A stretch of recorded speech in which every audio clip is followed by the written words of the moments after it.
Hi, welcome back to Wine Mastery. We are going to taste this wine. Ooh. Yeah, You did label. that very quick. There was no warning for that.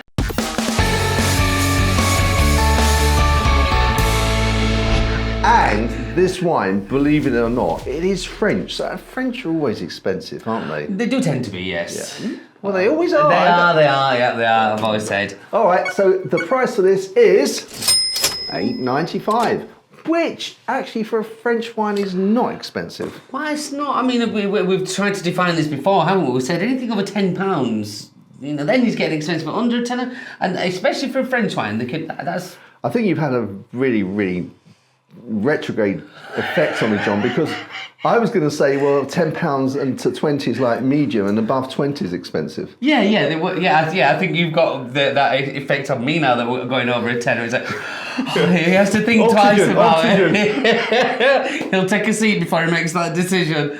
But no, under a tenner for a French wine, it's good. It is very good. It's well priced, and especially this is from the Rhone. It's not called Côte de Rhone, so presumably it's not on. It's from the area, but can't for whatever reason must be out of the geographical permission of being called a Côte de Rhone. It's made by a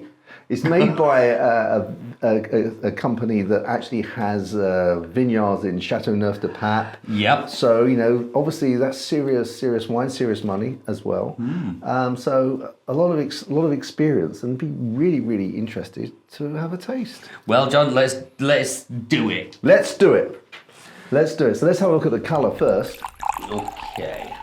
It's very light, isn't it? It is very sort of light. like lemony, or not even lemony. I know what you mean. It's a light lemon. Light straw. Yeah, it's.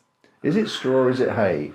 Oh, Straw, I think, is yellow, and hay has got a more greeny tinge to it. I'd go with that, John. Yeah, I like that. Yeah, but this. I mean, looking at the colour against the light, straight against the light, there is that yellowy is coming through. But like you said, it's very, very, very pale. Yeah, very pale. But okay, there's nothing wrong with that necessarily. Not at all. No. No, we're almost saying it's a bad thing, aren't we? No, not at all. Let's have a go on the nose then. Go on the nose. Floral. Yeah, very. What's that? The thing that you always I can never remember. The purple little sweeties. Prima donnas. No, not Parma violet. Prima donnas close enough. Well, I got that from there. No, and yeah, I do know what you mean, but it's hard. Is it? It's difficult to. I didn't find it that exciting. I was going to say it's hard and it's difficult to pull it out, but I'm only going to rephrase it. It's difficult to pull much more. Really? From that wine. No, I definitely get you floral. I get that the Parma in the background there, but other than that, there's nothing more forthcoming there, is there? There's nothing that's kind of... No. It's quite delicate as well, because after a couple of times it's sort of almost disappearing. So you feel like you want to have a smell your hand to reduce or get rid of the aroma, and it's back. Again, there's nothing wrong with delicate as well. Delicate is good. And again, it's a mood thing, isn't it? Sometimes you don't want something heavy and overpowering. You want something that's light and refreshing and easy. And something you don't have to work at. I love easy. Let's have a little go on the old palate, John. Okay.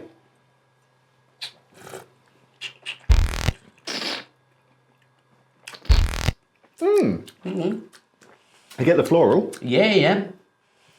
It's quite fresh. I mean, it's quite light. Yeah, so I mean, looking at that, what we've got on the nose, you can't knock it. Delicate. The floral is there. It's not huge. There's not a huge acidity in there as well. Not overly in your face with anything. Simple. Yeah. Easy, you might say, John. He would say. I would say easy. Yeah. And even that Parma, I get that Parma, but as it's like staying there. I get Parma violet. I think that for £8.95 though, compared to the last one, I think in episode 487, we tasted a wine which was £7.50. It has a lot more going for it than this.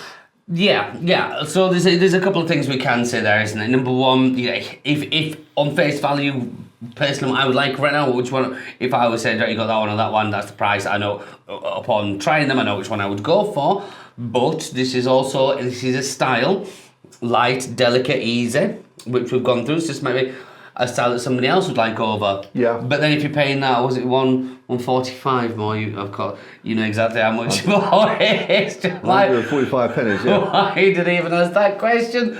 But yeah, for me it'd be a no-brainer. I know which one I'd go for. So which makes this then for me a more difficult. Well, I say to judge because I think we're judging it quite well.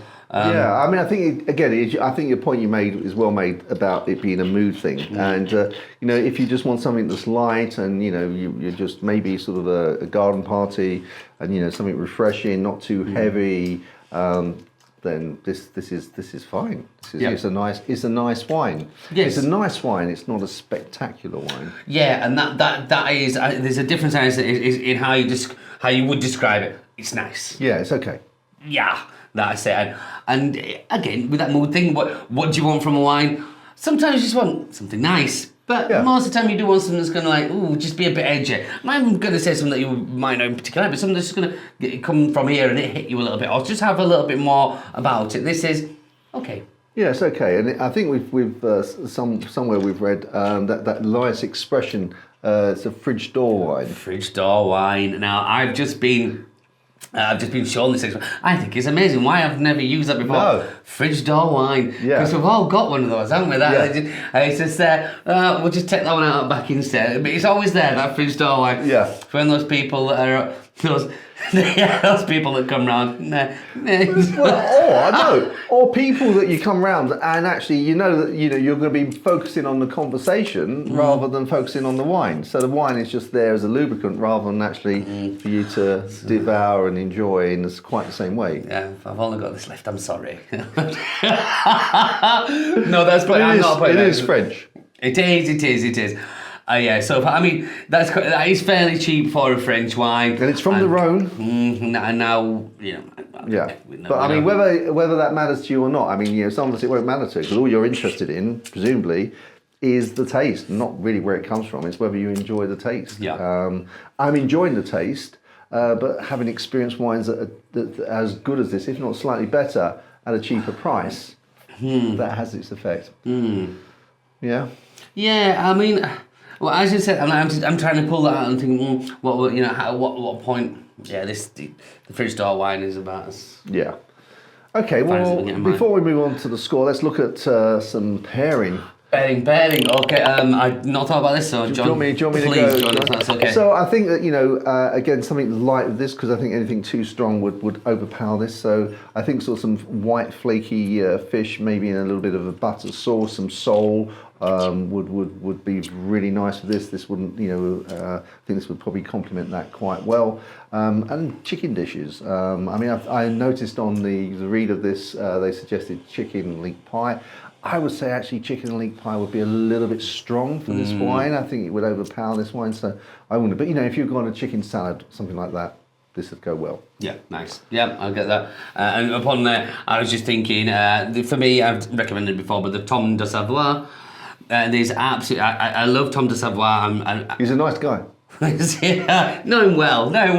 And I'm only picking the Tom de Savoie because I think the delicate because Tom de Savoie is very earthy and fruity, but it's still quite delicate. It's a nice, what I call a stereotypical kind of French cheese, and I think those two would just marry perfectly. It'd be a nice little marriage with those two. Excellent. Good. Well, now we get on to the scoring, and we are talking about 8.95. Yeah, which is going to play a big part in my part of the scoring, definitely. But I'm not going to be unfair either, because I think down in the place kind of wine, just right now, not really for me. So I'm going to say, done there, John. Okay, 77. Ooh, you're more generous than me. I said 71. Okay, 71, which I think I'm happy with. Again, I'm looking at what we've scored, other wines and where other. Yeah, I think 71, I'm confident with that. Okay, yeah, well, 77, I was thinking I'm a bit biased against it, so I was probably Actually, today we're scoring a little bit different, aren't we? We are, but there's that sort of differential. Not that it matters. It's obviously the mood that we're both in. So like a different moods.